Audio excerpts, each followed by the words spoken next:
Well, good afternoon, everybody. Thank you for joining us today, and I want to thank Allison for inviting Gift of Life to speak with you.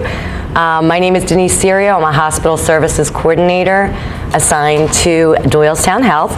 I'm joined by a very special guest today, Kelly, and I'll tell you a little bit more about her later. She'll be speaking to you. And what I'm going to talk to you about is a little bit about what we do, the situation with donation and transplantation in general in the country currently. I know that there was some reach out to touch upon some of the cultural issues, perhaps legal issues, religious issues, so I added some information on that as well. But before I even begin, I wanted to see if you could imagine for a moment you haven't been feeling well. And you go to see your primary care physician, and unfortunately she tells you that you have a life-threatening illness, very serious, and the good news is that something can be done about it, but you're going to need to be very, very patient, and she tells you to have a seat in her waiting room, which looks like this. So does anybody know how many people fit in Penn State Stadium, roughly? A little over 107,000. So I want you to keep that visualization in mind when I share with you the actual list. So who are we? Gift of Life is a nonprofit. We were established in 1974. We're one of the country's first and largest OPOs. So the federal government carved up the country. Each organ procurement organization is assigned a particular area. And upon the death or imminent death of a patient in a hospital, the hospital is required to call their local OPO. So for Eastern Pennsylvania, Southern New Jersey, and the state of Delaware, we would be the local OPO to call. So in 2015, we had 483 organ donors. Looking at that geography, and we've had over 50,000 deaths that occurred last year. How does that number sound? 483. Yeah, it sounds small, and it is small. And I point that out because donation is a very rare and precious opportunity. And we can't afford to even miss one opportunity. By the way, that 483, that broke records. That was the highest ever by any individual OPO for a given year. So thanks to Doylestown Health and other partners in our region, we are the most giving region in the country, and we've been doing that for several years. So what do? It all starts, we'll get a phone call from one of our colleagues out at the hospital. If that patient has suffered a non-recoverable neurological injury and they're on a vent, we'll have one of our nurses, our transplant coordinators, come out and work with the healthcare team. And together we're going to evaluate and see if there's any potential for donation. Should that patient be unable to be saved and they head down that pathway, perhaps they can save several other individuals. We're also going to formulate a plan for how to support the family. It's the worst day of their life. So the family support that we offer doesn't end with their time at the hospital stay. We have aftercare, bereavement services that can go on a year later, a couple years later. So we offer that for the family as well. So in essence, we act as a link between acute care hospitals such as Doylestown Health, transplant centers, families facing end-of-life decisions, and those that are awaiting a transplant. So a little bit more, I touched upon our family services, but what do we do to support the donor families? Those individuals who are absolutely selfless and courageous, they're our heroes. And we like to honor them in many ways. We have 5 recognition ceremonies each year, and you're welcome to come join them. I leave information at the hospital when they're occurring. Typically, they're October, November timeframe. Pardon me. We have a support group.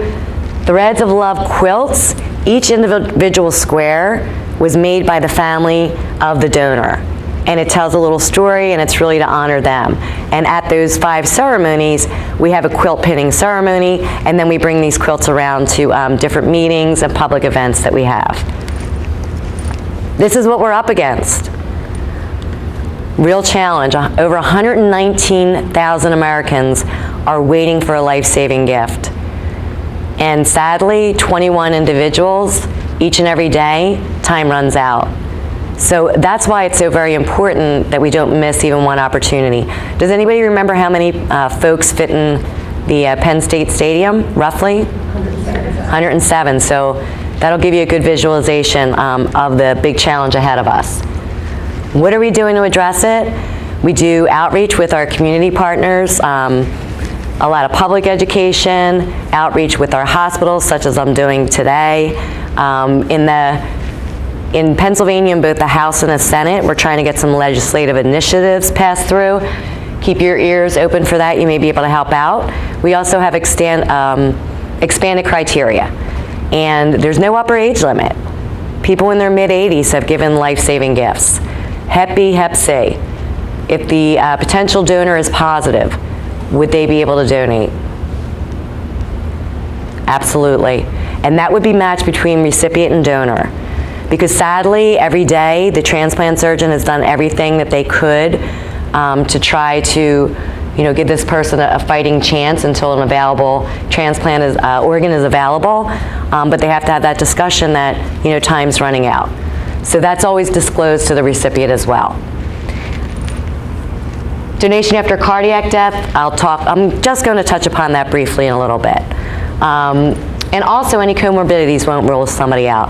Hypertension, diabetes, that's not going to rule somebody out. There's really only one absolute exclusion, medically speaking, that would prevent somebody from being an organ donor. Any guesses, or does anybody know what that is? Metastatic cancer, not a history of cancer years ago. And actually HIV is considered a conditional rule out at this point, or a conditional exclusion, because in our service area there are hospitals that are participating in clinical trials where again they're matching, Hahnemann's one of them, I can't remember the other one, but they're matching again recipient and donor who are both HIV positive. So with advances in healthcare, how long do people live now who are HIV positive? Seems like decades. Yeah. So if we know that we do nothing, definitely we need to look at more resources on how we can give somebody a second chance of life. I call this the good news, bad news slide.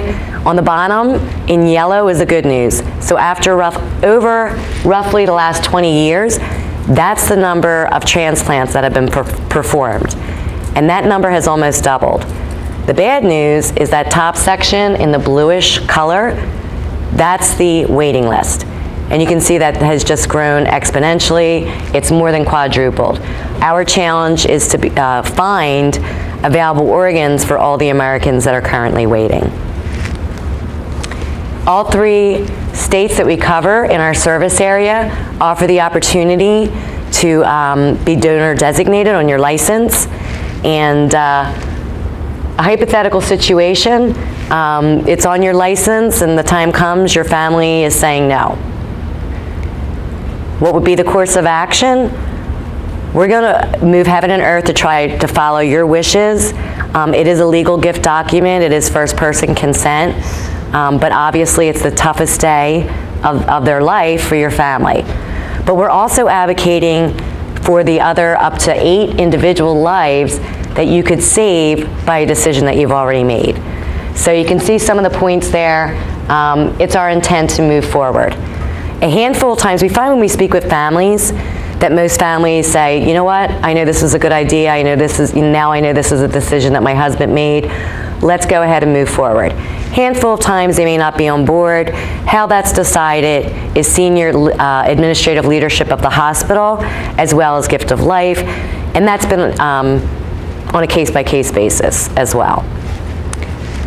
Pardon me. We will never, I also wanted to point out, we'll never move forward, and that's never our intent to do that if somebody's made their wishes known that they would not like to be an organ donor. But we certainly will work very hard to try to make sure we're fulfilling their wishes if they are donor designated. So a little bit about cultural influences and some of the common barriers. What's public opinion about organ donation and tissue donation? We did a poll about 6,000 years ago. Woo, that was a long time ago. We were pretty sophisticated, huh? Several years back, it was over 6,000 Americans. It was a Gallup poll. And we asked, what their thoughts were on donation, if they were in support. And better than 90% of Americans said yes. But when time comes to it, and if we look at the donor designation rates, it doesn't really add up. That number is not equal. So, what could be some of the reasons for that? I think there's a lot of myths and misconceptions out there. Anybody think of any that would make people hesitant to put donor designation on their license? Number 3. Yes. The nurses, the doctors won't save me, the EMTs won't save me. Who's heard that before? Yeah, it's almost an urban myth. It takes on a life of its own. As much as we educate the public, I hear that every week. So we actually just had that exact case in the ICU. Okay. 2 weeks ago, last week, where the family said, are you doing this blood work? Are you doing all of this so that you can take her organs, or are you doing it to try to save her? It is. It's a tough, We haven't even had a conversation. Yes. We weren't even looking at that. Yes. And I know. And again, it's the toughest day of their life for the family. Are they thinking cognitively? No. They're very emotional. But there is a lot of, preconceived notions that people have that in the back of their head because you hear it so many times. You work in healthcare. You don't even know if it's on their license. Job number 1 is to save their life. And donation can't come into play and isn't even brought up until all and every means to try to save their life has been exhausted. So we really have a challenge trying to educate, and maybe today on some of the information I'm sharing, you can help us spread the word on that. Prior to my working with Gift of Life donor program, I didn't realize that I could have an open casket viewing. So that could be another thing that would make people hesitant. And absolutely you can. There's only one incision. I'm seeing some folks nodding their head. Much more is done to the body for an autopsy. And again, there's great care and respect of the donor to make sure that they look, just as they would had they not donated. So again, we're trying to educate. I'm going to talk a little bit about religion in a minute. But I know there were some cultural questions brought up.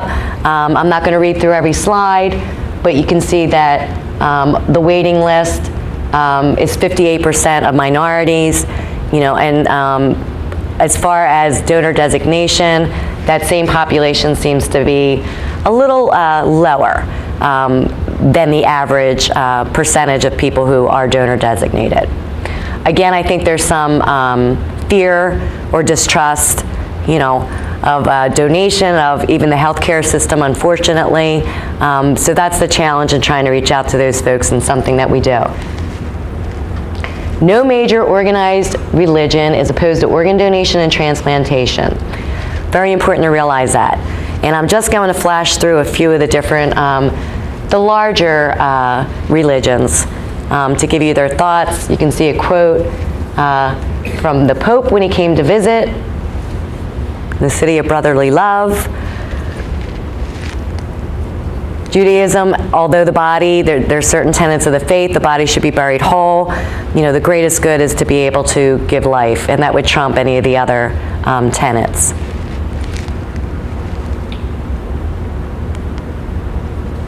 So, Can you go back, please? oh, absolutely.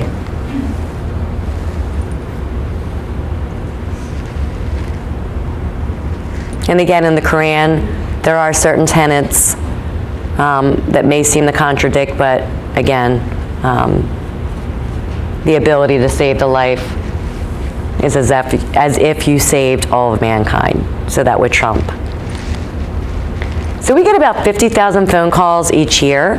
The vast majority fall on the left, and they could be our potential tissue donors, cardiac respiratory death, some of the tissues that can be donated, corneas, heart valve, skin, bone, saphenous veins.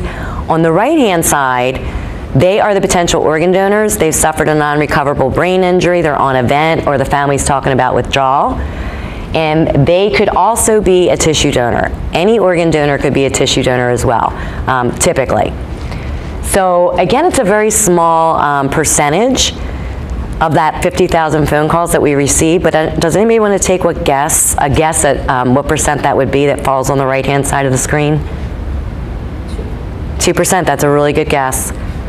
It's between about 1 and 2% each year. So again, if you remember that number 483, which set records, it's only 1 to 2% of the deaths that occur that could even potentially be an organ donor. And then these are the most unstable patients. Their body is no longer functioning. They're the hardest to care for, to keep stable. So we lose about 25% to cardiac arrest. And again, through each step of the process, it becomes more difficult. So that's how rare and precious the opportunity is.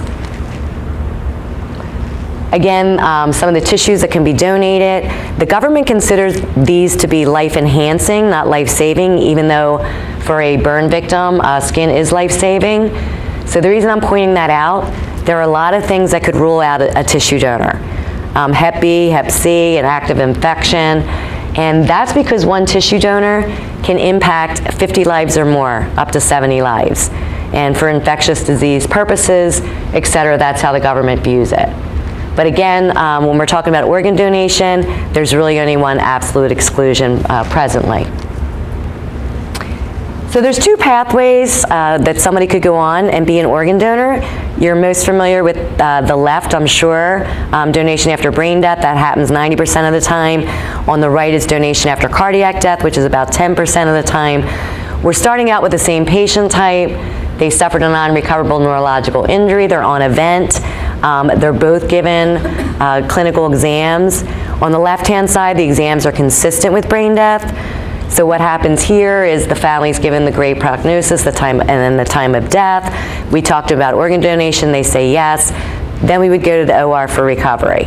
On the right-hand side, donation after cardiac death, the exams are not consistent with brain death. However, the family's given the prognosis. This is a non-survivable injury. The family's talking about withdrawal. We approach them about organ donation. The family says yes. And the difference here is that the healthcare team who's been caring for the patient would accompany them down to the OR, at which point they would be extubated in the OR, and it's expected that they would pass away within about an hour's time in order for donation to be possible. And we explain that to the family beforehand.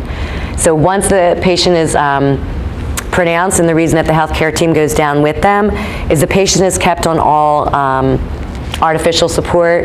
The ventilator's still breathing for them. And then once they're pronounced, we take a 5-minute time out. The healthcare team leaves, the transplant team can come in and recover. I know that was a very broad overview of that, but is that kind of making a little bit of sense? Okay. So they're the 2 pathways. Now the types of injuries, again, I told you it's a very rare opportunity, but these are the typical injuries that would allow for somebody to donate. Any of the traumas, anoxic events, CVA. In the past, when you would think of an organ donor, you would think of the trauma patient, unhelmeted motorcyclist, and that used to comprise the greatest percentage, but now that's actually shifted. There's been a lot of medical advances. For instance, hypothermia protocol, we're able to save individuals that we may not have been able to years ago, but even if we can't save them through best efforts, that same process is also preserving the opportunity for donation, and they're able to help others. So you can see it's really shifted. Now it's the anoxic events which comprise the greatest percentage, better than half. So out of everything that I could possibly share with you today, by a show of hands, how many folks do we have in critical care? Any bedside nurses? Okay, so how do you recognize when to call gift of life? A critical care nurse could go through her entire career and never have a potential organ donor that she's caring for. So as much as you want to keep it at the front of your mind, it's sometimes hard to remember. So we have these little trigger cards. I left copies of them. Help yourself afterwards on the front desk. But first and foremost, that patient has suffered a non-recoverable neurological injury. They're on a vent. The timing is very important. You can never call us too soon. So you want to give us that phone call prior to any talk about DNR or withdrawal. Otherwise, it would be too late and we may lose the opportunity. Call us before any of the brain death exams have occurred. Any of those injuries I just listed, the traumas, etc., give us a phone call. And perhaps you're caring for the patient and you notice that they're starting to lose their reflexes. Respiratory was in the room an hour ago and they had a gag reflex and now they don't. Their pupils are getting sluggish. That's a sign that the herniation process could be beginning. They're starting to lose their reflexes. So if we're not already on site, go ahead and give us a call. Make sure we're aware of the situation so that we can come back out. Number's easy to remember, 1-800-KIDNEY-1. Brain death. It's a simple statement to say that brain death is death, but it's very, very confusing for the general public and even a lot of folks in healthcare. What does a patient who's been declared brain dead, what do they look like to the family? Alive. They look like they're sleeping. Their chest is going up and down, the vent's breathing for them, their skin's warm to the touch. As a matter of fact, they look exactly like they did yesterday and the day before. I don't understand. So we really have to be compassionate with the families. We have to give them bite-sized pieces of information to help them come to that understanding so they can begin the grieving process. So we have to explain, what brain death is and what it isn't, and perhaps support it with some images. This really helps the family, grab their hands around what's going on. We actually use this image. It was taken by Dr. Wood, and as the image was being taken, you can see on the left that's a normal brain, and then what happens afterwards. This woman herniated as the pictures were being taken. So that helps families to understand. The exams that are done, they're testing for the different reflexes, pupil, cornea, response to pain, etc. An apnea test as well. Typically the last reflex which is lost is the respiratory drive. Does anybody know what this is? Familiar with it? Okay. Cerebral, do you want to give it a shot of explaining, or not to put you on the spot? Yeah, normally when you do a cerebral blood flow study, you inject dye with isotopes, and then you go to nuclear medicine, and if they had blood flow, then you would actually be able to see all of the arteries going to the brain. So this is somebody that does not have cerebral blood flow. Beautiful. Perfect. Yeah, that's a head looking forward, left, right, nothing's going on in the brain. Is that reversible? No.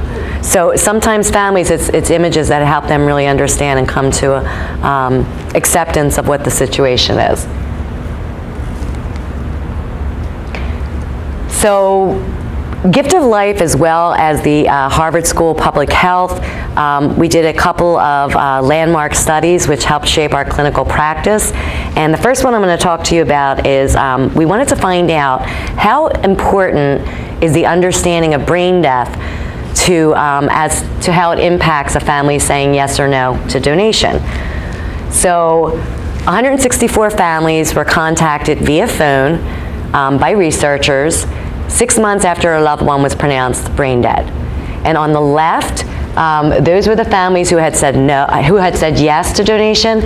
On the right were the families who had said no. So the first question that was asked was, were you told that your loved one was brain dead? There's no difference between the two groups. They were told that their loved one was pronounced brain dead. Here's where it gets interesting. Is a person diagnosed as brain dead in a coma or dead? And look on the right-hand side. More than half of the families who said no 6 months ago to donation thought that that brain death was a coma, or they didn't know. So at this point, what the researchers did is they explained what brain death is and what it isn't. It's not vegetative state, it's not locked-in syndrome, it's not many other medical conditions which can look the same. Brain death is death. And they answered any of their questions, and they made sure that the families understood, and this is the next question that they asked. Would you still make the same decision today as you did 6 months ago? Again, very telling that on the right-hand side, more than a third who said no said, I wouldn't make that same decision. So many more American lives would have been saved had we taken the time to make sure that they understood what brain death was. So very important that they understand and that we take, the patients with the families in explaining brain death. Again, some of these things I hit on. You might even want the families to be present, for some of the clinical exams. I know sometimes families come in and the apnea test is done and they actually see that their loved one, once they're taken, off the vent, they can't breathe on their own. So that's something, again, that may be helpful for them. This is the second study. We were trying to determine what is it about certain people that makes them more likely to say yes to donation. Is it their gender? Is it their cultural beliefs? Is it their educational level, religion? None of those were statistically significant, but 3 factors were. It matters where we do the asking. We want to do it in a quiet room. Why would we not want to do it bedside, beside their loved one? Any thoughts? There's alarms going off, bells, people in and out of the room. It's not very conducive for such an important conversation. And again, their loved one to them looks like they're sleeping. So very important that we have a quiet setting. When the request is decoupled, and what we mean by that, from the time that they're told of their loved one's brain death, we give them some time to absorb before we go in and speak with them about donation. And the third factor is it matters who does the asking. We find that when both a member of the healthcare team, a nurse, spiritual support, perhaps the attending, as well as gift of life when we speak to the family together, more families are apt to say yes, 72%. Every family is unique as far as how they're understanding what has happened to their loved one and coping with the loss. So there's no perfect rule as to the timing when we would speak with each family. But these 6 triggers that are listed tell us that we need to have the conversation at this time, because if we don't, we're going to lose the opportunity. Number 1, if they're talking about withdrawal or DNR status, if we don't speak with the family at that time, we would probably lose the opportunity for donation. If the family brings up donation, they're obviously ready to have that discussion, and we're finding that happening more frequently now. There's been a lot of media coverage in recent years. Families are having that discussion. If you haven't had it with your family and you are donor designated, I encourage you to open up and let your family know what your decision is. There's a lot of decisions that they'll have to make on your behalf, and there's a heavy weight that goes with those decisions. So make them feel confident in your choice as well. If the healthcare team brings up donation, we're going to want to go in and talk to the family as well. Why would that not be optimal practice as far as supporting the family if a nurse or a physician brings up donation? Any thoughts? Tanya, you were kind of hitting on it a little bit earlier, and in that case it wasn't even brought up. Yeah, it's a little bit of a conflict of interest. Yeah, they look at the healthcare team in the hospital to save their loved one. And they start to think maybe they're giving up on them, or maybe they just wanted the organs from the beginning. We know that's not the intention. The only good that can come out of their loss is the fact that they can help save other lives. So that's typically how it gets brought up. They give the time of death and then they say, but they may be able to help others. Another reason we ask you not to do that is sometimes it's been brought up to the family, and then gift of life comes out, we evaluate the patient, and there's no opportunity for donation, because again, it's less than 2% of deaths that would even allow somebody to be an organ donor. Families have communicated back to us that felt like a second loss. Here they thought some good could come of it. So we know the intention is good, but we don't want anybody to bring that up unless gift of life is present. And then lastly, the ideal time is when brain death has been pronounced, the family's had that time to absorb, and then we could go in and talk to them about donation. Donor management, again, a potential organ donor, their brain is no longer functioning, the body is no longer able to control the functions, the hormones go out of whack, blood pressure spikes, it drops. So they're a very, very busy patient to take care of.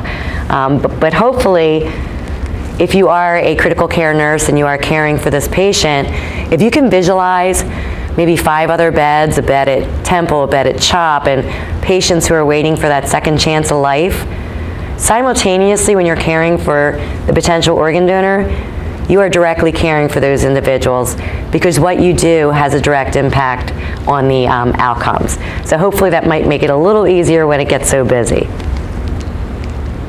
Gift of life, as far as with the recovery of organs, we handle any calls that need to be made to the ME or the coroner for clearance, coordinate with autopsy, the funeral home, etc.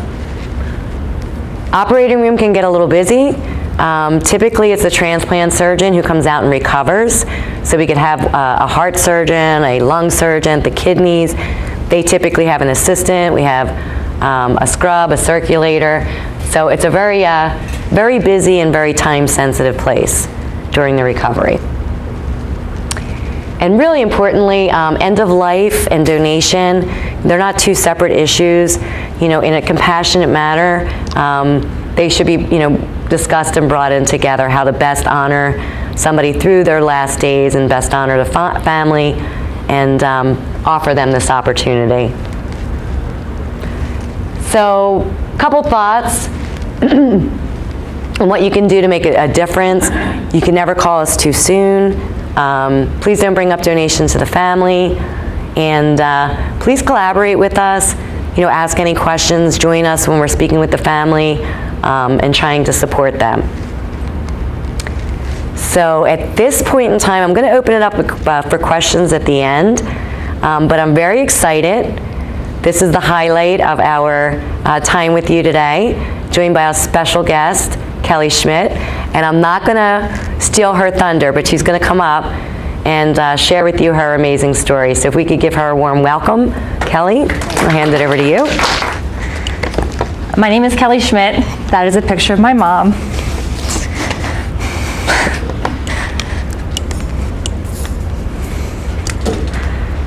I have had the privilege of speaking on behalf of Gift of Life and donor families for, it will be 9 years this December. I have gotten a chance to speak in front of high school students, driver's ed classes, doctors and nurses, legislators. But the reason you see this is because this is where our story started inside your hospital. My parents, they lived in Doylestown. They lived off of Lower State Road. A little bit before my mom passed away, they actually moved right down the street near the old Duck Deli. My dad still lives there now. The picture that's circulating is the last picture I have of my mom. That was a few months before she passed away, and my son, who's now almost 10, is about 9 months old in that picture. My parents, obviously, like I said, they lived locally.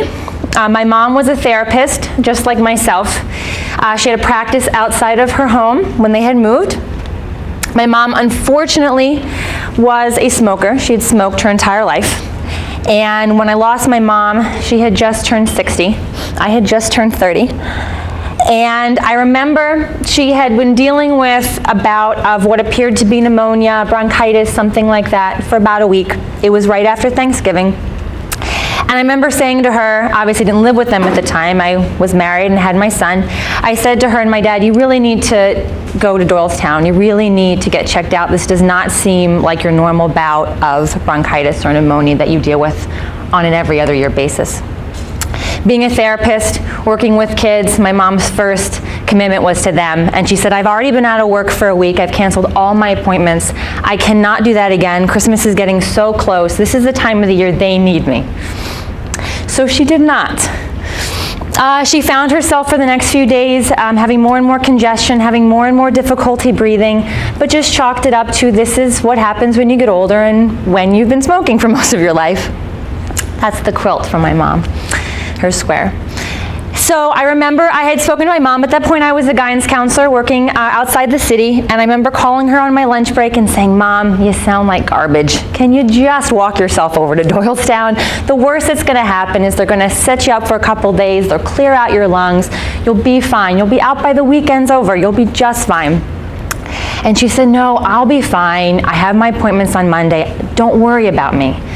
That was the last time I spoke to my mom. The next day, my dad called me up. He was supposed to watch my son for a little bit and said, the errands that you're doing, please make sure that you're quick because your mom's really not doing well today. I'm going to do everything in my power to get her stubborn body up to that hospital. Wish me luck. And unfortunately, my father was not successful. It was bedtime. He put her to bed that evening, and he had her sitting up in a chair in their bedroom because like any of us, when we get overly congested, it feels easier to breathe sitting up. So he put her in a chair, and he kissed her goodnight, and he went to turn the light off. And when he turned back around, she had slumped over. She had stopped breathing. My parents could literally have walked to the hospital, but in the amount of time it took for the ambulance crew to arrive, enough brain damage had occurred. I'll talk about this further. She was not someone who was a candidate for brain death, but she had severe brain injury. The paramedics were able to get her breathing again, but from that point on, it would always be assisted. Her heart was able to function on its own. They got her to the hospital, and at this point, it was probably about 10 or 11 at night. And being a parent at that time, and for any of you that are parents, you know that you wake up and you can hear anything. My dad had called my house 3 times that night to get a hold of me to let me know what was happening, and I never heard a thing. And I always smile because it was snowing that night, something so inconsequential, probably this much, but to my mom, don't you dare go on the roads if there's anything on the road. So I could see her being, don't listen to the phone, I'll be here in the morning, you can come to Doylestown when the ice trucks have come out, don't even think about it. And I remember it was 7 o'clock in the morning, and I woke up, and I came downstairs, and I was like, I wonder if my dad was successful. I wonder if he did this. At that exact moment, my husband at the time comes running down the stairs. Your dad's called 3 times. Your mom's in the ICU. This does not look good. We have to go now. We live in Lansdale. It was the longest 20-minute drive of my life. We get here to Doylestown, and we get to the ICU. My mom is hooked up to every sort of machine you could imagine, and she's seizuring every 15 seconds. Thank you. The doctors told us and the nurses said that they had to allow that to occur because they needed to see what brain activity was happening, if any, and anything they would do to subside the seizures would interfere with that process. Our nurse was amazing. Her name was Diane, and I remember sitting there and immediately asking her, I just want to know what we're dealing with. I'm an only child. I knew that the decisions would ultimately be between my father and I. And my dad and I knew that my mom, who at that point was almost done her doctorate, was a very wickedly intelligent, self-sufficient, independent woman. That's our dash team. And that her quality of life was far more important than her quantity of life. And we made that very, very clear to our nurse and all of our hospital staff. All the nurses we had were amazing, but Diane was definitely our angel. And she was very honest with us in the best way that she could, obviously given all the parameters that you're dealing with. And she told us, this was a Sunday, she says, we have to run certain tests. They will take 48 hours to do. Tuesday morning we can make a decision. We have to give us until Tuesday morning. And my dad and I said, okay, we understood. And we obviously prayed for the very best, but we could see what that end result was going to be. They said that her brain function was, I'm not a doctor or nurse, minimal to say the very least. She would never eat again, she would never breathe on her own again, she would never relieve herself again, she would never walk, she would never talk. We would be keeping her alive for our sake, not for hers. So Monday I came, and I remember driving in to, I was thinking about 8 o'clock at night, and it was very dark outside, and driving in and finding a place to park and looking up. And from the very beginning, I firmly believed that my mom was not in that body. I felt like whatever happens to us in that time when she was fighting for her life at her house with the paramedics, I felt like whatever is inside of us had gone. And I said to her, Mom, you have to help me make the best choice. For any of you that have lost a parent, I'm sure you've found that you become the parent to your parent your parent becomes the child and you kind of take on that role. I knew that ultimately it would be my decision. And like Denise said, we have so many misconceptions. If I wait a week, will things be different? If I wait 6 months, will things be different? I don't want to make the wrong decision, but if it's in my power to keep her from suffering, because they were 99.9% sure she couldn't feel anything, but that last little bit really hurts, I said, I want to be able to help her. I walked in, went up to the ICU, we walked out of her, down her floor, and my dad was coming behind me, and the lights outside of her room were flashing. Our nurse came to us and said, you know, she's failing. We need to know what you'd like to do. And my father and I looked at each other and immediately looked at her and said, she's letting you know what's happening. She's making this decision. And we respect that decision. We later found out the gift of life had been there that afternoon, and they hadn't actually evaluated her, and that she would be a very good candidate for organ donation. That is not something that my father and I have ever discussed in our entire lives. I've been an organ donor on my license since I was 18, but I can honestly say I knew absolutely nothing about it except that it felt like the right thing to do.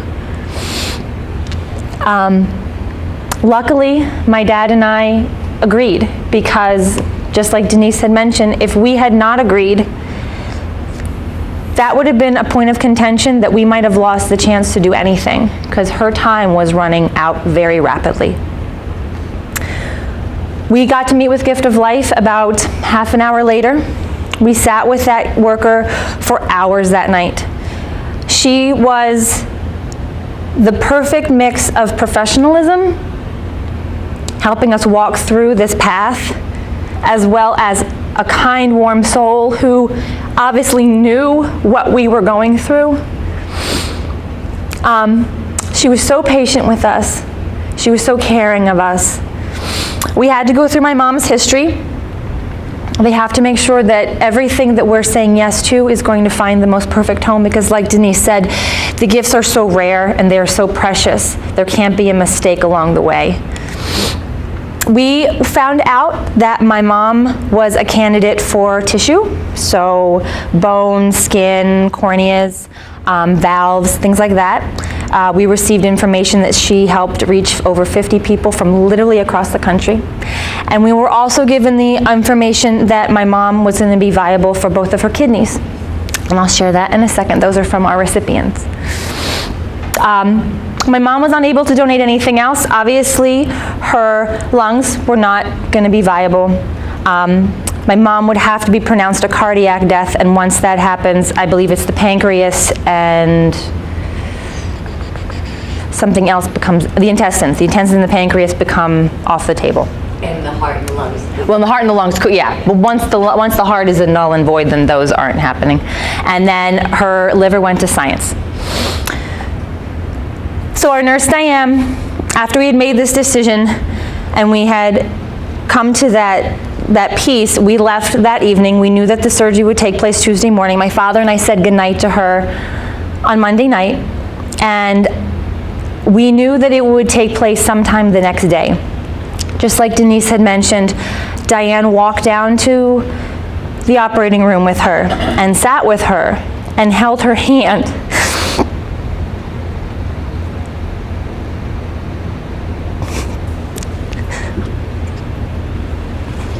During the process, she also had brought down a Christmas picture of my son that we had just gotten done. And thank you. I brought down a picture that we had just gotten done and left it by her head during the surgery. I would later find out that she also made sure that it went with my mom to the funeral home. So when she was cremated, my son's picture is with her ashes.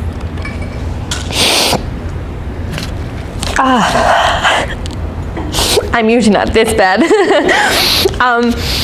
So, like Denise had mentioned, afterwards, it's not a matter of gift of life kind of, comes in and does what they need to do, and the surgeons come in, they witch you, and then you're kind of forgotten about. It's actually the exact opposite. Gift of Life has such supports for the family. I received information about a week later with the basics, obviously regarding HIPAA, of who her recipients were for her kidneys. I found out who received both of her corneas. They were 2 separate men. Tissue is very hard to find that out because it can last for much longer than obviously organs. So that I can find that out, but that would take a lot more searching. And we were provided with any sort of aftercare help we would need, groups, individual counseling, anything at all to help us. And I remember speaking with Lara Moretti, who's the head of the social work team over there, and it was a few weeks after, and she checked in again, and she said, and remember she asked me, she said, "How are you doing?" And I was surprisingly okay. And she said, I'm shocked, and I'm kind of wondering how you're at this place. Like, what is it that's making this seem okay for you? And I said to her, for as much as I love my mom, these 2 people needed her more than I did. I said, so that makes everything that I'm going through not okay, but it makes sense. It gives me peace. These two men were able to celebrate the winter holidays with their families. They were both the same age as my dad. One of them was the same profession as my dad. My dad jokes that he left her for 2 men. So I got to read these beautiful words from these 2 men whose lives were literally saved by my mom. My mom became a hero. Not many of us can say that they know a hero, but I do, and it's my mom. And I'll read those 2 if I can get through them. So I've been speaking a lot, throughout the years, and people say, is it hard? And by the look of me, it must seem like it's very, very hard, and I really promise it's not.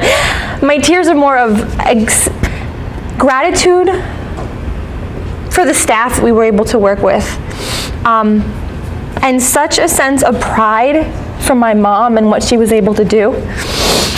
And to know that her story didn't end on December 4th when she passed away. Her story just started a different chapter, went a different direction. So this was one of her kidney recipients. His name was Herbert. I am so sorry I did not respond to you sooner because I needed someone to interpret my words in English. Words cannot describe how grateful I am to people like you who through their generosity and kindness have saved my life. Thank you again, and may God bless you and your family. Have a good holiday. This was from William. Dear donor family, I will be forever thankful and grateful for your gift. I received your Christmas greeting and the picture of your handsome son. Thanks so much. Your gift has given me an opportunity to spend quality time with my grandchildren. And that's how come it doesn't feel like work. It doesn't feel like a struggle to work with such an amazing group of people who let me share my mom's story, who let me revisit the place that, while it was the most difficult 2 or 3 days of our life, it was also the most amazing 2 or 3 days of our life. I got to meet a nurse that literally felt like an angel being placed in our lap. And I was here with Denise 2 years ago in April for Donate Life Month, and I got to do the whole circuit of your hospital, and I was given the chance of speaking on the ICU, and I was a big mess like this, the only floor that I lost it on. And I said, I just want to thank you. Your staff was amazing. They were exactly who we needed at the time. They knew the support we needed. They knew the guidance we needed. I never felt like I was alone. And the head of the ICU said, tell me more about this nurse, let's find her. And at that point it had been about 7 years. And I said, I don't know anything. I know she had brown hair. I know she seemed like an angel. And she was probably about the age of my mom, probably a little bit younger. And I remember one of the staff looks and goes, I know exactly who she's talking about. And I found her. And I wrote this to her when I found her. Dear Diane, I received your contact info from Terry Long and wanted to extend my deepest gratitude in everything you did for my mother and our family while she was under your care. In December 2007, my mom, Darlene Schmidt, came to the ICU unresponsive. By the time I arrived the next day, it was clear that she would not recover from this, and I appreciate the way you handled her care those next 3 days with dignity and respect. You told us Gift of Life had evaluated her and asked us if we wanted to donate her organs, and that was the biggest gift you could have given us.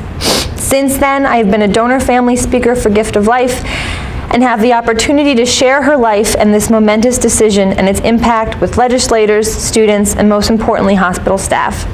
Every time I speak, I talk about your compassion and care and how my dad and I saw you as our personal angel amongst the pain and sorrow of that time. I do not know if you remember this, but you placed a picture of my then 1-year-old son next to her during her organ recovery surgery and told me you held her hand. I am forever grateful to you. I spoke at the units in Doylestown back in April, and Terry asked me if she could try and locate who this nurse was that had shaped our experience so dramatically. It took 6 months, but she did it. Thank you again for all you do each day, and know that your service and ability to connect with families does not go unnoticed. I was able to get a letter back from her, and I just sobbed. Kelly, I just wanted to let you know how thoughtful your note was that you sent me regarding your mother. I'm glad that I was able to take care of your mother as well as your family during that difficult time. It is never easy to lose a special person, and it affects me every time. It's so exciting that you are now a donor family and speaker for Gift of Life. Thanks again, Diane. So thank you. You never, most likely, will meet and talk to the families that you work with after the fact. Just know that my sentiment is by no means the minority. We are so grateful for everything that you do. It's my son trying to make tamales. That's Family House, yes. How many years ago? Family House, we go every year, so I'm not sure. That's from about a summer or two ago, down the bottom making tamales. We come, and that was baking breakfast when I had hair. But just know that we are so grateful. You are our calm in the midst of a storm. You are our compassion and our home when we don't feel like we have one. So thank you so much. Amazing. Thank you. I'll pass that along. Wow. I, as Kelly mentioned, I had the pleasure to learn more and more about our story, and again today I learned even more. We spent a wonderful day with everybody here at Doylestown Health, and it was really, very special to come back and meet the individuals who took such good care. So thank you so much. I'm just going to share a couple more things, and then I'm going to open it up for some questions. Thought this was nice to share with you. We can see how much donation means to a donor family, donation and transplantation, and then transplantation, it's obvious, it saves lives. So these are some of our youngest recipients, and every 2 years we have transplant games, and this one, we had games in June in Ohio, but this is actually 2 years prior in Houston. So it's just an amazing sight to see individuals who are spending quite a bit of time in the hospital not knowing that they're getting out, and here they are running around the track field in Houston in the summer and taking home medals. So thought that would be a nice thing to share with you as well. So at this point, if I could answer any questions or any questions for Kelly. I just have a quick question in terms of, I spaced out about the infection, hepatitis C, hepatitis B, HIV, and what that means in terms of ability to donate. Yes. For those of you who didn't hear that question, we need a clarification. Hep B, Hep C, HIV, what does that impact again on donation? When you're talking about tissue donation, and that's cardio-respiratory death, that would rule out somebody being able to be a tissue donor, again, for infectious disease purposes, and again, it could be up to 50 people that are impacted. When you're talking about organ donation, the only exclusion is metastatic cancer. It's not a history of cancer before. HIV is considered a conditional exclusion right now because they are doing clinical trials where they're transplanting HIV positive donors, and it would be matched up with an HIV positive recipient. So that's the same with Hep B, Hep C, but we've been doing that for years. Again, it's matching on both ends, but that's a great question. But there would not be a transplant of an HIV positive organ to an HIV negative. Correct. Yes. So the question again, or the clarification there again, it wouldn't be a transplant from an HIV positive donor to an HIV negative recipient. So that wouldn't happen. Yeah. Good question. Any questions for Kelly? More questions for me? Well, thank you so much for your time today. Very much appreciate it. And try not to melt when you get outside of the hospital and back out into that heat again. Thank you. If we could give another hand to Kelly for sharing her amazing story.